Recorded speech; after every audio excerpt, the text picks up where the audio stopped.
Testando o simulador aqui.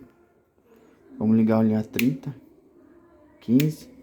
Vamos ligar a fonte do 12 volts do...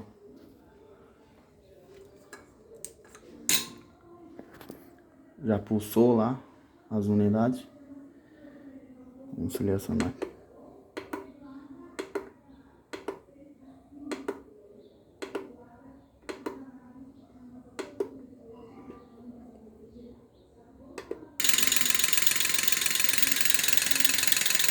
Começou a pulsar as unidades.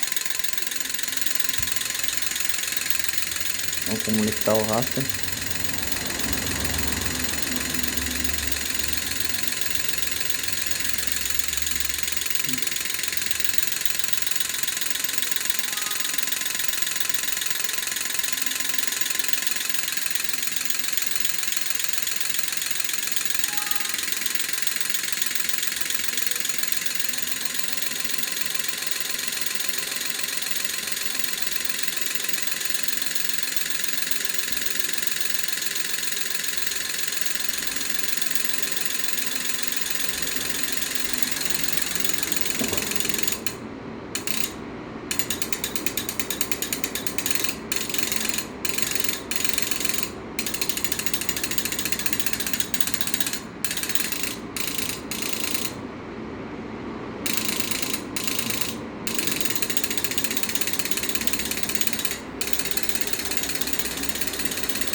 Essas falhas porque não tem os outros sensores.